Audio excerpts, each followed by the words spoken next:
Salutations and welcome in to the new episode of Dakota Boys Talk Movies. It's been a while. It's been a long time, been a long, lonely.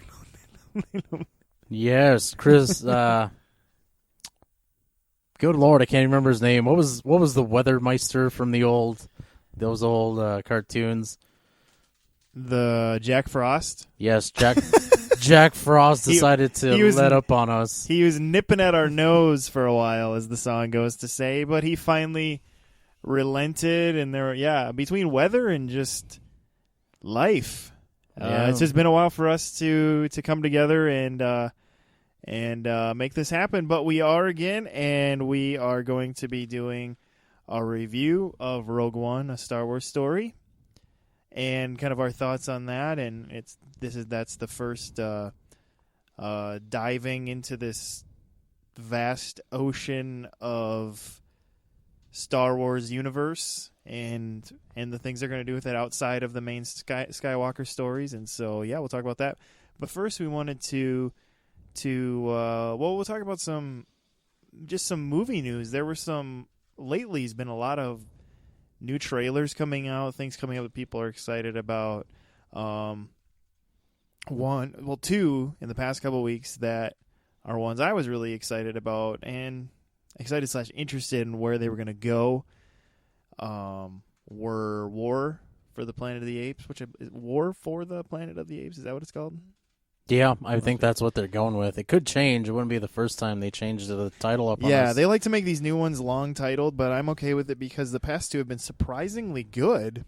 The last one was, dare I say, excellent. Yeah, the last one, you wouldn't expect to call a movie where your lead is a toddler-level speaking English CGI ape a masterpiece, but it's pretty close. I mean, it just had a really solid story where they allowed the apes to have just moments to build their characters and things like that, where they weren't just some like novelty character where it's like, oh, you'll like this because it's an ape or something. Was to really build them as characters. And so, yeah, it was really good. And so they released this new trailer that it was hard to really get a feel for what the movie would totally be, because it ended up being kind of one of those have a character say something that's going to be probably important, but the way they use it in the trailer makes it feel like it's really important. And so it's hard to get a total feel, but at least got you excited that it is happening. You know, one thing something I did pick up off this, I kind of got the vibe from Woody Harrelson's character that he was really in touch with his kind of the way he was in the 90s, just like screaming and really. I felt like he's harnessing his best friend Matthew McConaughey's character from Reign of Fire. Oh, like shaved head, bald, crazy military man. I was thinking of him in Natural Born Killers. Yeah, that's true. Yeah, where he's just ripped and kind of just making these random soliloquies about life. Soliloquy. That's what I said. Soliloquy. That's what I said. It's just funny when you say it. You know what, man? Anyway, moving on. Where was I? Yeah. Soliloquies. Oh, good Lord. Anyway. But yeah, back to the have they even said what I thought you said dweevin. I'm like, what's dweevin? Do we even know? Do we even know what this movie's going to be about yet? No, I mean a war. Obviously. No, if you read like a plot description on IMDb, if it can be trusted, I think it's man's last stand is really what it's going to be. You know, the last humans, you know, kind of a last stand type thing, which is a classic third movie of a trilogy thing where whoever is the hero makes their last stand, you know, type thing. It happens a lot. I mean, X-Men 3 was literally called The Last Stand. And so, yeah, it's kind of what happens with a lot of climactic. You know, I don't know if they were going to keep this one a trilogy, I guess. I'm not sure. But, you know, either way, it's a classic third movie. I think Fox would prefer it if they just kept making them. because it Well, always. I think if this one does well, yeah, they would really like that because, like, okay, yeah, let's do it. I know after Tim Burton's movie, his Planet of the Apes movie tanked. Even after that, they were like, "How can we reboot this?" Yeah, and what's interesting is if Burton's would have done well, they had a few movie ideas ready to go. So. Yeah, but thankfully the public came to their senses for a brief moment. Not because of me. I was a dumb high schooler. Went to it twice. Oh my gosh! You can hate me for that. The only money I ever gave towards this movie is I rented it on VHS for $5, and even that seemed a bit excessive at the time. Wow, yeah, that is excessive. Yeah. Wow. Yeah. So yeah, War for the Planet of the Apes. It looks promising. It's always, it'll just be interesting. Same director that did the last one, and he wrote it too. And so, it's the guy who did obviously he did that movie, but then he just has an interesting career of sci-fi movies with Cloverfield. He did that and things like that. So it'll be interesting to see where he goes with this. The other big one that came out recently was Spider-Man: Homecoming. Oh yes, the one that's got all the fanboys in tizzy. Yeah, for different reasons. They're in a tizzy because they're excited that the real Marvel has it back, or they're angry that Spider-Man's being rebooted again, depending on kind of where you're at in the whole spectrum of Spider-Man drama. But you can tell that they're really basking in the sun of being a part of Marvel Studios again when the trailer opens with guys wearing Avenger masks doing a bank heist where they're just like, hey, we can use these characters in our movie now and make jokes with it and stuff. But at the same time, that did make that whole scene just felt really Spider-Man with the way he's just kind of joking with them. And then all of a sudden this kind of John Hughes high school music kind of kicks in as the soundtrack for the trailer, and it feels really high schooly, and so you kind of get that high school drama to it. So it did have these promising elements, in my opinion, of the makings of a decent Spider-Man movie. Honestly, the only bad thing I saw with this was I didn't really like how the Vulture looked. Yeah, I'm kind of struggling with the whole motorcycle helmet thing. Yeah. And then it seemed like he had like a frock or something on. I'm not sure what was going on there. Yeah. The whole and a jetpack, kind of the from the bottom of your sternum up, the Vulture just kind of looked weird. Yeah, but which is weird too. I don't know why they decided to go like full on helmet with Vulture. And I feel like since it's Michael Keaton, we're not going to really be seeing him a lot in the helmets. There'll be a lot of... Well, and that's why I was surprised they even did the helmet. 'Cause it's like, well, okay, they're going to figure out a way for that helmet to be off a lot, probably, since it's Michael Keaton. Yeah. So I struggled with that, but at the same time, I'm excited to see. I think Keaton could be a good villain. Oh yeah, of course so, he can. I think you got to remember this is the guy who was Beetlejuice. Yeah. And things like that, and so. Well, he's played some dark characters in movies before. Yeah, I guess he has. He has. You always just think of him for kind of his goofy roles or as Batman or things like that. But yeah, he has kind of had a range in his career. Yeah. So he's kind of having this renaissance right now. It's ironic that he's kind of coming off Birdman, and here he is playing a character who's essentially another Birdman. Yeah, I guess he is. Yeah, he's being a literal Birdman now. So Vulture. But yeah, that's another one that looks really promising. Robert Downey Jr. is in it, giving it his kind of stamp of approval. And so it'll be interesting because they had a really cool dynamic in Civil War, so it'll be kind of cool to see how that dynamic plays into a solo movie, and kind of where they go with that and kind of this whole mentor relationship. And so yeah, there's some promising things there. You wouldn't think they could screw it up too bad, but we've said that a lot before, and they've figured out ways to do it. So you just never know. And then there was just a real recent one more on the kiddie side would be Despicable Me 3, which I know had my entire household very excited. I actually have not seen that one. I watched like the first 30 seconds of it, and something distracted me. Maybe that did. That's a pretty distracting trailer, but it seems like another fun Gru romp if you're into Gru and the whole Minion gang. It seems like might be right up your alley. It seems more promising than the Minions movie, which I think was missing Gru. It needed Gru. Gru is really the gel that holds it all together, in my opinion. Yeah, a lot of people think that movie should have just been a baby Gru followed by Minions and doing shenanigans. That would have been good. Yeah. I would watch that.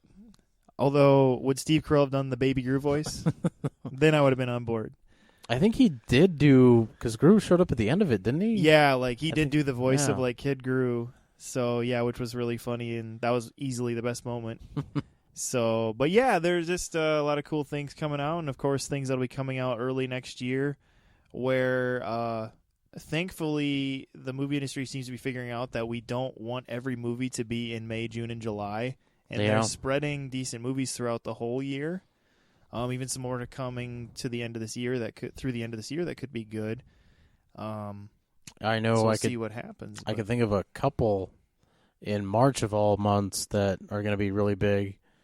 Logan and the King Kong movie coming out. Both of those are hoping to be big. Yeah. Yeah, let's see what happens. So And I am glad that they're sprinkling this stuff out a little bit more, yeah, because you, starting in probably January, probably wouldn't see like a big kind of attention grabbing movie until about May. yep. So I'm glad they're sprinkling it out a little bit. But Yeah, January still has a tendency to be like your throwaway month, where it's like, we're in awards season, we'll just throw out, and they are. I mean, they're throwing out an Yeah. Underworld movie again.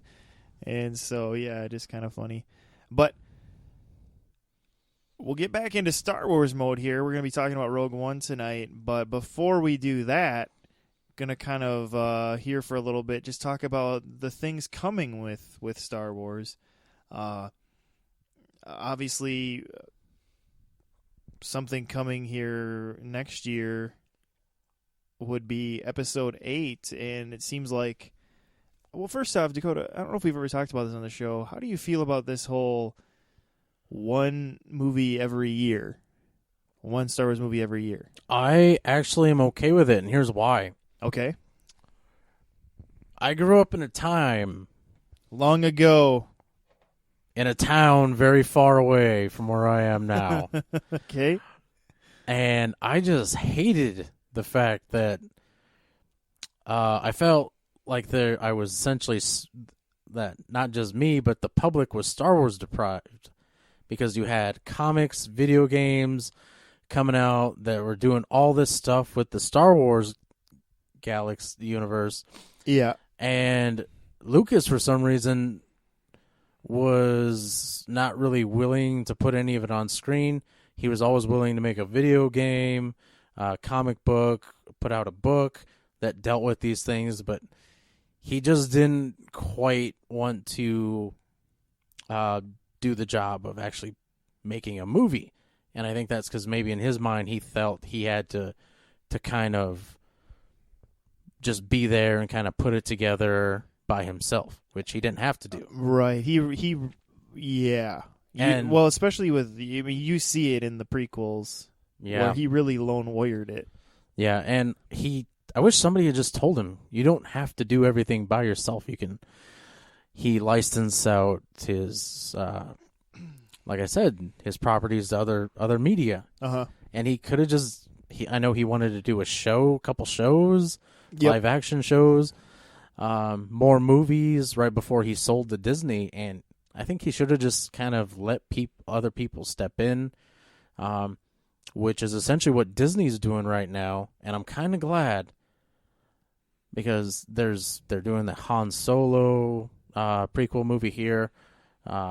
Me and like 100 million other people are still waiting for this Boba Fett movie. We think is one day going to happen. We're still waiting to see what Obi-Wan was doing between movies 3 and 4. Everybody wants to know how. And Ewan McGregor supposedly has interest in being Obi-Wan again. Yeah. And we all want to know just how did Palpatine become who he was? Yep. And I'd like to see all of that. The Opera House story, we want to see some. Yeah. That'd be cool to see some of that on screen. Old Republic. Yeah, Old Republic I would especially love, just because I was just in love with the video games. My mom used to get on me because I'd sit in front of the TV for 10 hours playing this game. And she'd It's be a like, good game. It's a good game. She'd be like, "You're going to ruin your eyes and you're ruining my TV, damn you." That's not how she talks, but that's for some reason. Verbatim words. Yes, those are exact quotes. Exact quotes. Oh god. What about you, Steven? What's your thoughts on the process? Right now I'm okay with it, but at this we're only 2 movies in. And what we're kind of seeing here with the comic book world is sometimes they do feel a little rushed, or maybe there's not enough thought put into them, and we get a little worried, like, oh, why didn't they fix that, or why didn't they spend more time, or is the reason that this one wasn't quite as good as it could have been was because they already had the whole time frame set, we already have the date we're releasing in theaters set, all these things, and so I'm not at this point really worried about it, but I do get worried that if these movies start like not being as good as we as they could be, that could be a problem. But with that being said, what makes these kind of different is Lucasfilm brings in like a new group of people to really head each movie. And so even though they're doing them all, they have like a different group of people kind of working on each one, which I think kind of makes maybe this whole system work. Whereas it feels like with Marvel, it's kind of a little more the same people. You know what I mean? Yeah, I get where you're coming from. And so maybe that's what will make this kind of work a little better. But I think the other thing that's different with Star Wars 2 is that so much of the Star Wars world is either just sitting there ready and waiting to have a movie made because it's just so rich already, or there's just so much freedom to go anywhere because there's no elements really set in place with it, except for the exception would be the movie we just watched, Rogue One, where it's like it's interesting that this was their first movie because this movie was in a very specific time frame that was right before events that all of us know exactly because we've all seen A New Hope a billion times. But yeah, I think this is okay. I think this whole 1 a year thing is okay, but it's one of those things where it's going to be okay till it's not okay. So, yeah, I mean, it's all right. But I do worry that, like, do we need a young Han Solo movie? See, that right there, I'm going to say no. Yeah, but see, that's what they're doing because they think it's what we want because we like Han Solo. But I would say, no, we like Harrison Ford in 1977, 80, and 83 playing Han Solo. But do we like someone else being Han Solo now? Yeah, I don't know. Yeah, it's... And that's why I'm saying we like this till we don't like it. It's kind of you got to kind of find a balance, I think. Like this movie, they took a gamble on a lot of things, it seems like. Yeah. And yeah, when you think about it, there's like, yeah. There's a lot of elements going on. Especially that ending, I think. Yes. No matter, I know it seems like there are newspapers, websites out there that are kind of trying to make it seem like there's this fan outrage over the ending of this movie. It's already been out for a few days, I know at this point, but yep. I still think this movie was pretty strong. This movie doesn't go anywhere near the levels that the prequels went, or even with how they tampered with things. Yeah, or even the Return to Endor movie with the Ewoks. I don't think it got No. anywhere Or near even that the bad. holiday special, for that matter. Oh, man. The real introduction of Boba Fett. You know, he was riding a dinosaur in that one. That was cool. Why can't we see that? That would be cool to see. Maybe that'll be in the Boba Fett movie. Yeah. That may or may not happen. So, yeah, and so, yeah. So, okay, so here we are. We're in the midst of this one Star Wars movie year, and here we saw Rogue One, so let's talk about it. Rogue One, a Star Wars movie. We saw it. In all its glory. And the movie came up. There was Lucasfilm. There was a long time ago in a galaxy far, far away. And then guess what? The movie just started.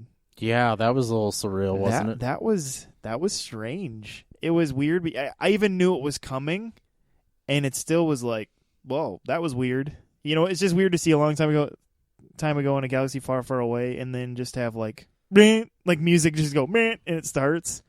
Honestly, with the theater we had for a second there, I was like, did they just skip over a portion of the movie? You never know. Yeah. You never know. My favorite story about being at the movie theater and having a skipping thing is when I went to go see Muppet Christmas Carol as a kid when that was new, and Under Siege started playing, which when you're at a kids movie in a theater full of kids, you probably shouldn't start a rated R Steven Seagal movie on accident, but no, they didn't skip over anything. It just started, and so that was kind of an interesting experience to start happening. And so it's like, okay, what's going to happen, because we have no words bringing us into this story here. So, and it starts with Jyn Erso, our main heroine. Do you say heroine? Because that's a drug. You girl could say hero, heroine. a feminine hero. As a little girl, and seeing her parents, and you know, it's kind of a little bit of the classic Star Wars hero where they're separated from their parents type scenario that always seems to happen in the Star Wars universe. There's some separation of parents, whether by death or force or whatever it is, where I think that happens. I think that's the Disney influence coming in. We have all these but orphan heroes now. I mean, that's Luke, though, and that was Anakin. Yeah. Separated from their parents, and then parents eventually die and things like that, or whatever happens. So that's where we're kind of brought in. And then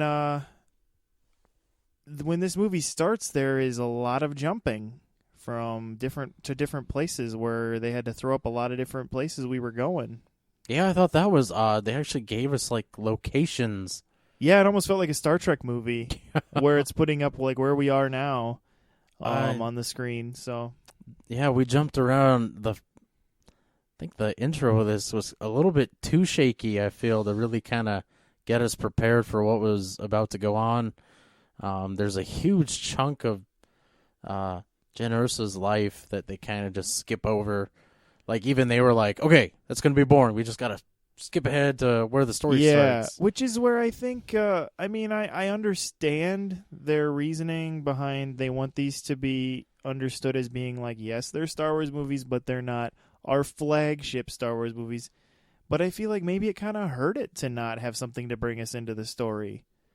Because I felt like because they didn't do that, they had to do all this kind of intro, move around all these different things stuff, and then eventually figure out a way to exposit her teenage years, you know, and things like that in a sense, you know. And so I don't know. How did you feel about just the way they did this opening? Honestly, I thought it kind of hurt the character of Jyn Erso. Okay, that's where I am too, and that's what I'm saying. Like, I understand not doing the crawl, but maybe this wasn't the right way either. Yeah, it really made you not care about her. Yeah, kind of. Because you don't know who she is. I mean, you know that she's the daughter of this guy. Well, it's like you care about her because you care about her. Yeah, it's... You know, and it's like, because you know you're supposed to. Okay. They kind of got away with that just because of the movie it was, but that's not a good filmmaking technique. Yeah, and Diego Luna kind of just, his character just essentially appeared out of nowhere and kind of seemed, I think... I thought he worked better because the way they brought him into the story, though, Diego Luna would be more or less the real leader of this group that ends up coming together. He's the captain of them all. Yeah. And I thought his worked a little better because he was kind of brought in and he was a little bit of a shadow figure where even though he was the leader, you weren't quite sure how scrupulous he was. And you really felt that in the introduction of him, which I thought really set up the things that were going to happen later, in that the decisions he was going to have to make later. So I was more okay with him. Jyn Erso was the one where I was like, she's the one we're really she's supposed to be like our entrance point. Yeah. And the one that we carry with through the story. And it was hard to really care about her, which I found interesting. In fact, I was kind of realizing that about halfway through the movie, where I was like, I don't really feel attached to anybody. Yeah, well, my problem was they threw around names, and you didn't really have any idea who the hell they were talking about. Yeah, well, a little bit. Well, because there was a few that had just like, they weren't really introduced enough to really like, oh yeah, that's that one, or something. And, yeah. Well, it's kind of like with the Hobbit movies where it's like, oh, it's Biffin and Borfin, and it's like, I don't remember which one's which. So, unless it was Gimli's dad, Gloin, I know who that is. And Thorin, obviously. But yeah, it's kind of the same with this, where it's like, I think it's that one. After a while, I started realizing, okay, the traitor pilot is Bodhi. I got that figured out now, But it's like, as I was sitting in the theater, it's like, oh, the blind one, the guy with the big gun, the Forrest Whitaker's character, the not Jedi but kind of a Jedi, the Killbot, the Killbot. Yeah, that was kind of a bummer, and that's the thing is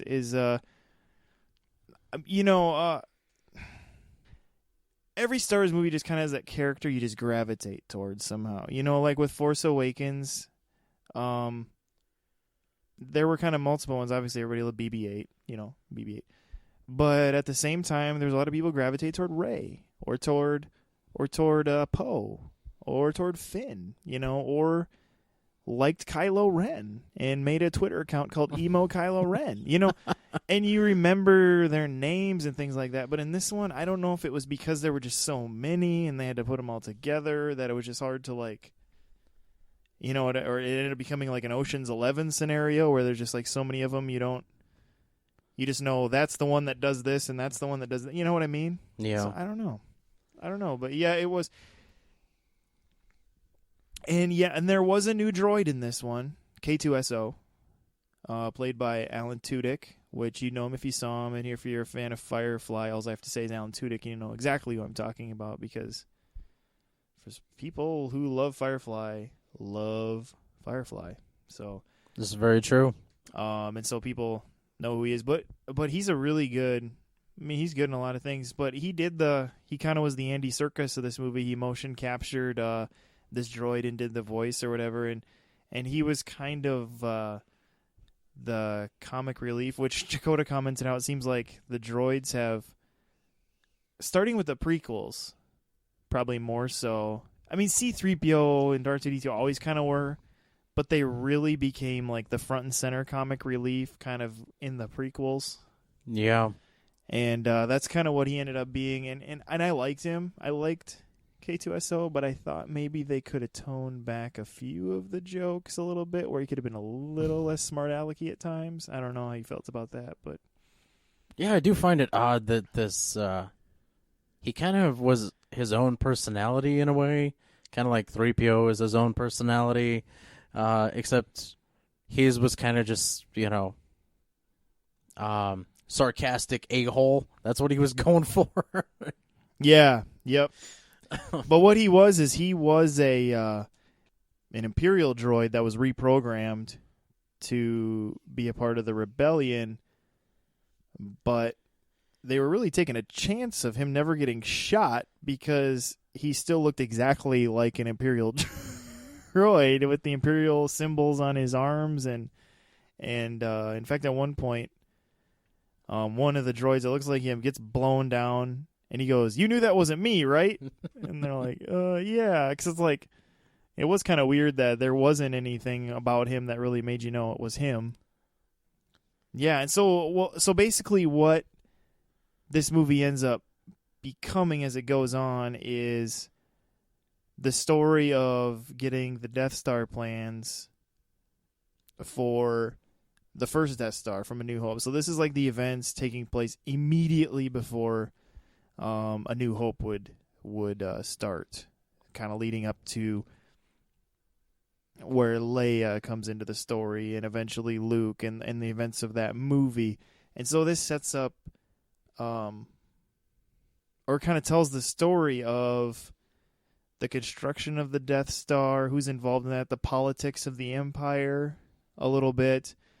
And kind of our main antagonist to this movie was, I can't even remember his name, director something, Ben Mendelsohn. I almost say Chris, but that's not right. It's something similar to that. I do think it's interesting. Is he actually Australian? Because he was talking with an Aussie accent. Well, he's Aussie in real life. Yeah, which is odd because I know in the original movies what Lucas was going for was he kind of wanted... Krennic. That was his name.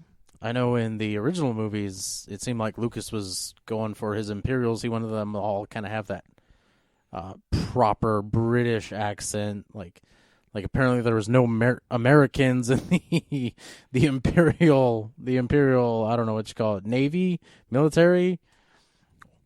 But I just found that interesting that there was an Aussie there. He does have a superior who does have a very strict British kind of voice, and I just thought that was interesting, kind of play off of. Yeah. Yep. Almost like one was looking down on the other because he was just not quite right. Yeah. Yeah, and so we kind of see happen is he basically treats the Death Star like it's his brainchild. And he's the one who wants to really be in charge of really controlling the Empire's efforts and things like that, and be that guy. Well, of course, we've never heard of this guy before, so we can kind of assume that never really happens, once he's introduced in the story, because it's like, well, he's not in A New Hope. And so, but he's kind of, he kind of ends up being like I said, the antagonist to Jyn Erso and her family and the things of that. And so what this ends up being is a movie where you see that Jyn Erso just isn't some person that's pulled in the rebellion, but she has these connections to... Do we want to go into... I just didn't know how spoilery that is. We're trying not to be too spoilery. Well, in this. Mads Mikkelsen himself kind of spoiled the whole thing when he revealed what exactly was going to happen. Yeah, I guess he kind of did. Essentially, Jyn Erso's father is the one who essentially created the Death Star. He's the one who, yeah. And not just created it. Kind of the architect of it. And not just created it, but apparently they were using... the crystals that go into the hilts of lightsabers, which gives them their power. That's what was powering the Death Star, which I thought was pretty interesting. Yeah, that was something that was never...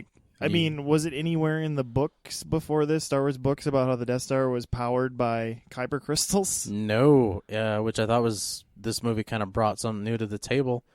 But he was the one who found out these crystals could create this power, and... essentially, he's the one responsible for the Death Star being the killing machine it is. Because essentially, without the giant laser beam, it's just a giant space station. I mean, just a big moon. Yeah, that's no moon. So that's really the connection she kind of has, which is the reason the rebellion decides to pick her up and kind of tries to use her to get close to Jyn, her father, who kind of says in this hologram, I don't even know if you're alive or dead, but I think about you all the Yeah. time. Well, and I think part of it is the rebellion's trying to understand what's the deal with her dad. Yeah. You know, like, he claims to be anti-empire, and yet he's working for them. And so, like, trying to understand that dynamic and things like that, and where this all fits into that. And so, really, the first half of this movie is just kind of putting a lot of pieces together, and then it's probably more in the second half where it becomes kind of more the battle war movie that we were all kind of told it was going to be. Yeah, that the first half of this movie is just a little rocky. It has really good moments. Yeah, there was, but it was it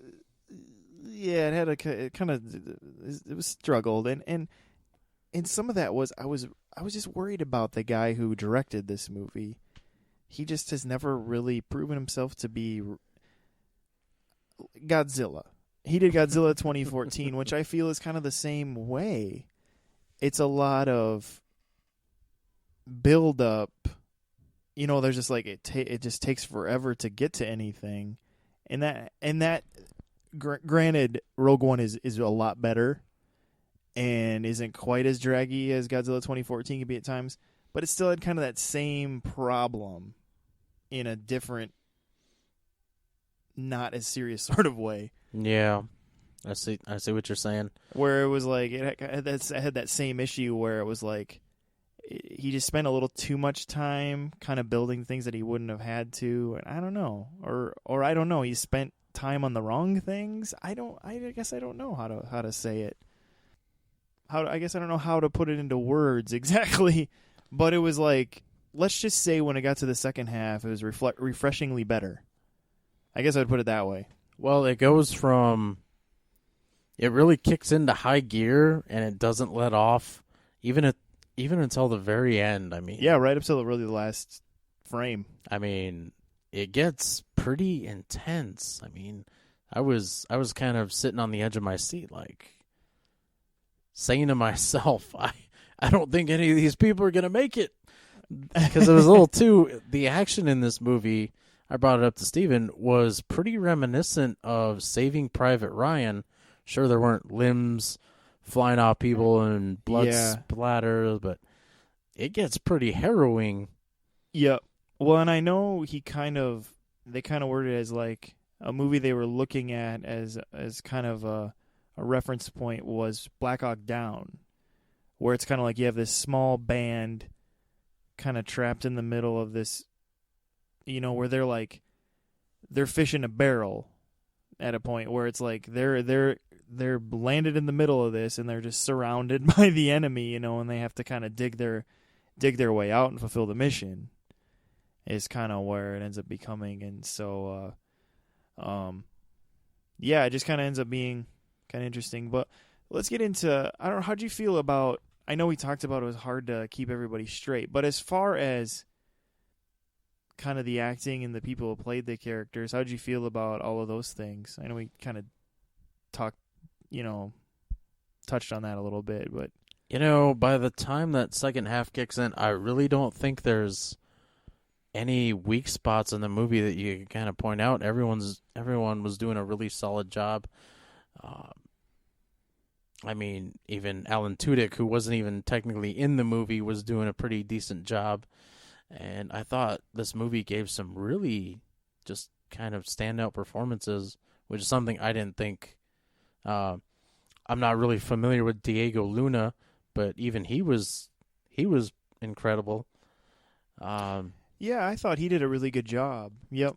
Donnie Yen, who's an actor I'm really aware of, but I don't think he ever really gave a performance that I thought was eye-opening until now, which I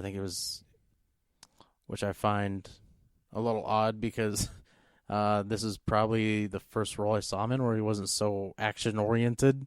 Mm-hmm. Yeah, and but the scenes where he does do action, I mean, he really gets to use his martial arts to its fullest, and it's pretty cool.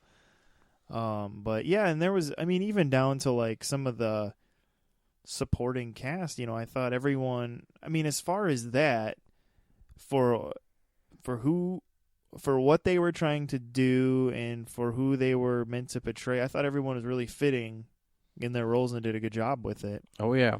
And then as far as special effects, that's something that the original trilogy, was known for being like just setting a bar for what they did.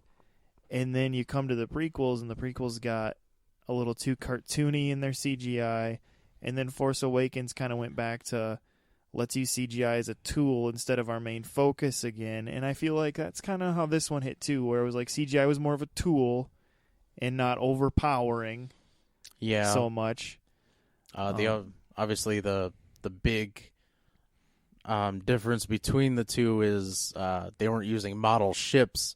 There's a pretty intense starfight or space battle in this movie, which I've actually been waiting for a while. Yeah, this movie probably had one of my favorite just ship battles. Oh yeah, out of any of the Star Wars movie, just because of how it was one of those just like X-Wings and TIE fighters flying through here and flying through there and all these things going on. You had ground warfare at the same time. And so, I mean, it really brought a really cool element to that you haven't really seen in a Star Wars movie in this way anyway, where, yeah, that was really good. And it all looked good. Oh, yes, definitely. There were only a few times where I would say like CGI things pulled me out, and I think one of them would be just that there was a character that was kind of like the Rathtars in Force Awakens, where it was like, okay, I think we're talking about that tentacle-y thing, where it's like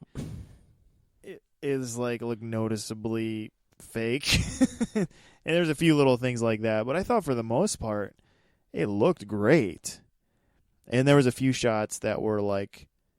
Just the cinematography instead of how they did the shot were really reminiscent of the old ones, where when they'd have a ship take off from a place, they had the guy up in that post using his scanner gun at it. It looked exactly like a shot from Empire Strikes Back.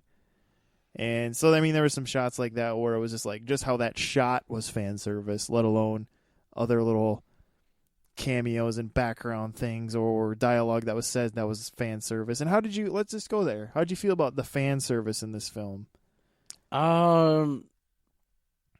Too much? I feel like a couple of them were a little too much. I don't want to spoil anything, but we see some old faces in this movie from the original movie, and some of them I thought were actually pretty cool. And then there's a couple things that just were kind of slightly distracting. It's like, do we really need to see a shot of blue milk? Like, really? Do we really need to see the blue milk again? We know it exists. You don't got to remind us. Yeah, for the most part, I didn't have a problem with any of the fan service. There was one or two where it was like, unnecessary in my opinion, but it wasn't too bad. If anything, there was a couple old faces in this movie from the original film that kind of just like made me really kind of get into this one and just kind of really start to care about it. And it's during the space battle. You see a couple of fighter pilots that look a little bit familiar, but I'll just leave it at that. Yeah, it kind of brought you back and brought it into context and things like that. So yeah, and it reminded you that it's connected. That gives it that connectivity, I guess. If anything, I'm really surprised that there's some things from the Clone Wars and Rebels that showed up in this movie, and I'm not really a fan of either one of those. And, they had their moments. But I was kind of surprised they threw nods to them in here. It makes me wonder if maybe someday we're going to see Ahsoka show up out of nowhere with her yellow lightsaber. Yeah. Yeah. It was interesting. Well, and it's one of those things where Disney erased a lot of things so they're not canon anymore, and so Clone Wars and Rebels are a few of the things that are left that they still have to pull from.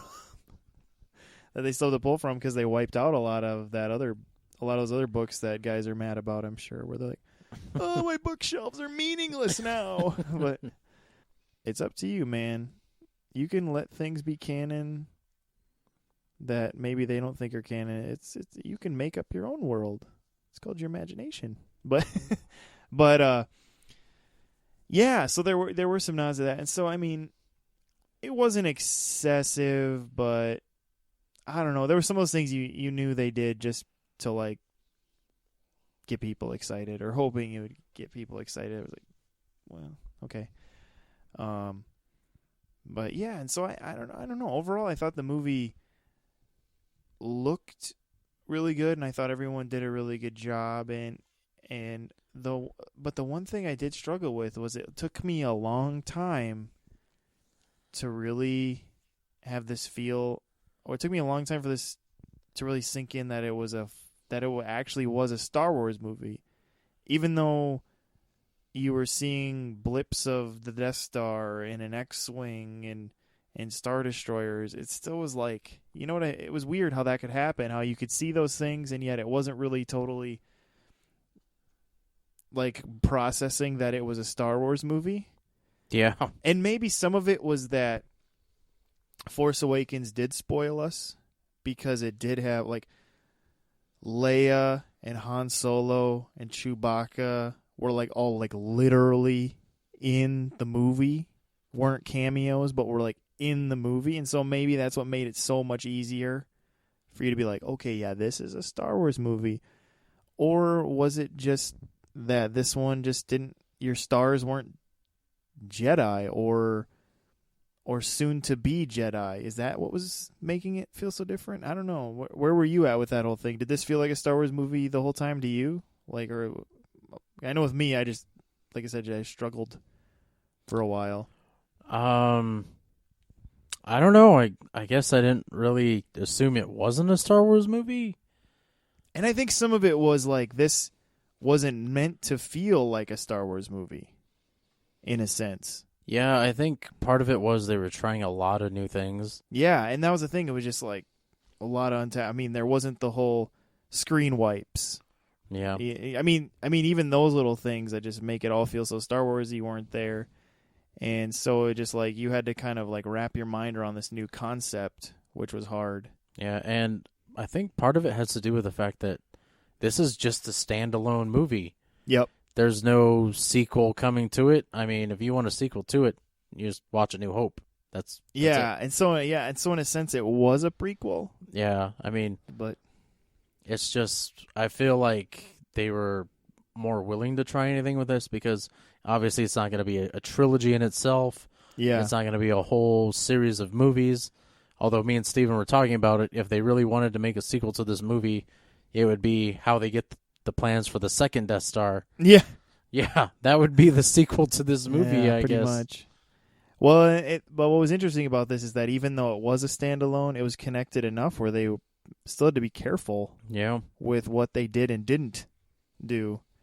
And so that was also interesting with how that worked, or who you involved or who you didn't involve and things like that. And so that made this one probably trickier than some of their other ones will be, because with like a Han Solo movie, that can be literally as unconnected as you want it to be, because Han Solo doesn't come into the story until with the cantina when Obi-Wan approaches Chewbacca and talks to him about using their ship, and then they go talk to Han. You know what I mean? So there's like no connection. I mean, he can be like totally standalone, whereas this one had a lot of connection.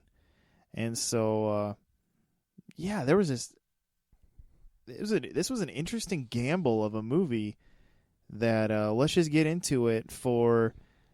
This is a big gamble. Now, did it pay off for you, and where would you grade it?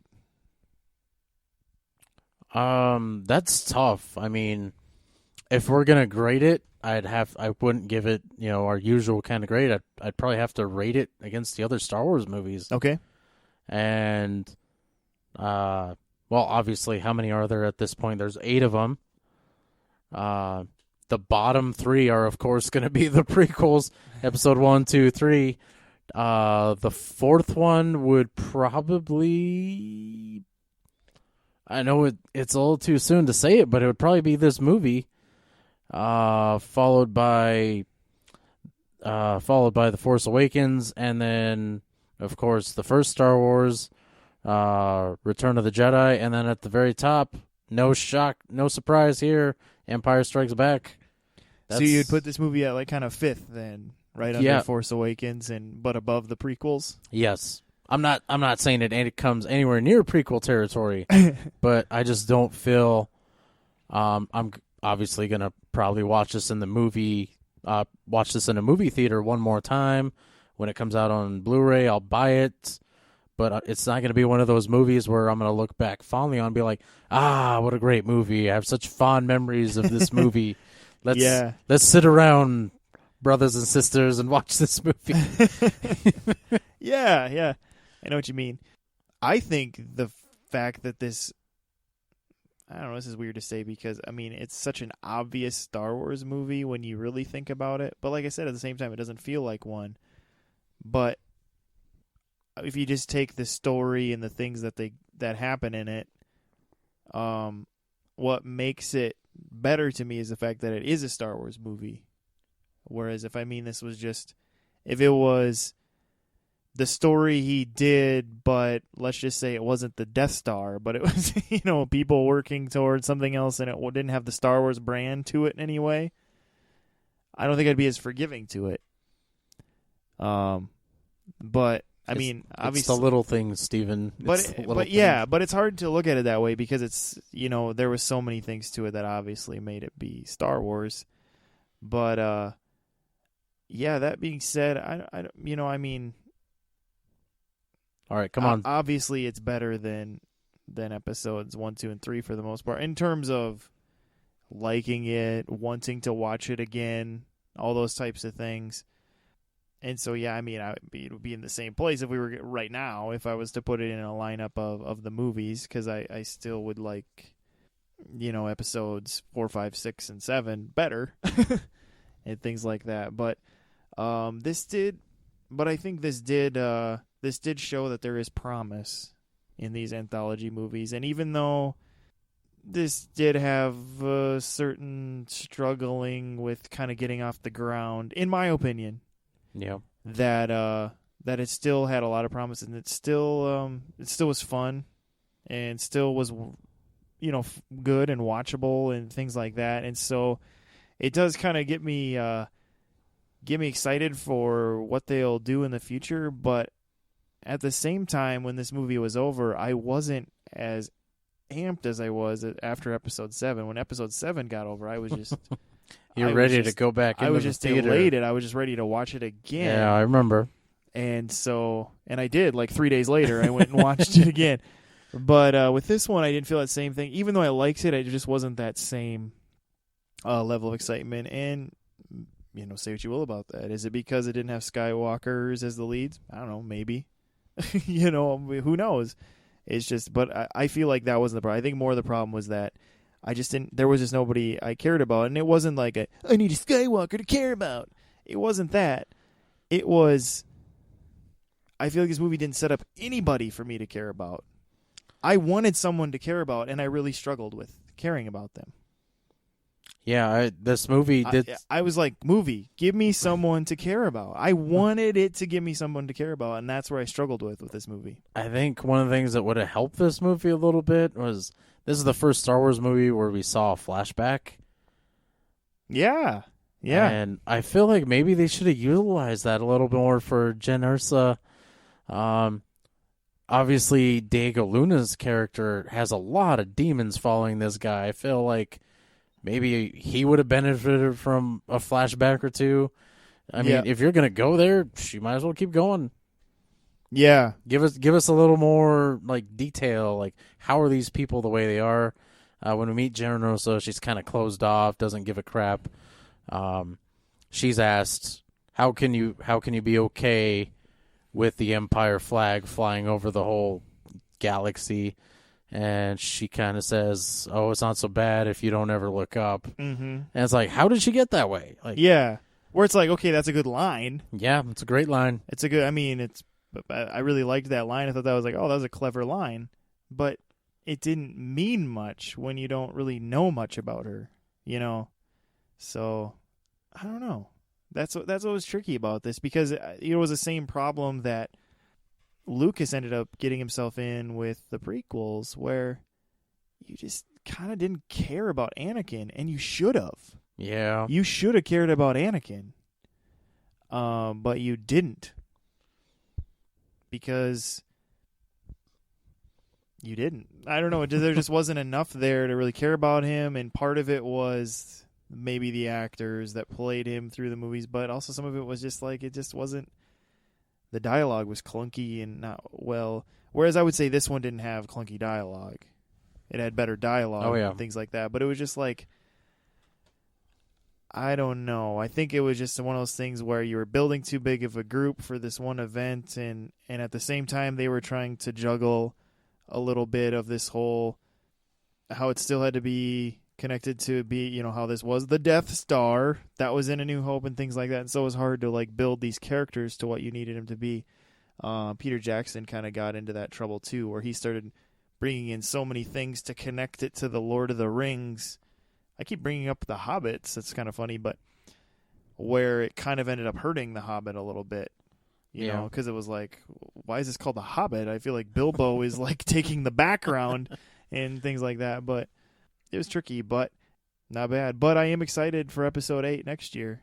Oh yeah, for the next outing for Rey and Finn and Poe and a Skywalker or two. So see what happens there. But on that, I think we would both give if you're into Star Wars, this is definitely one to see, and let us know what you think.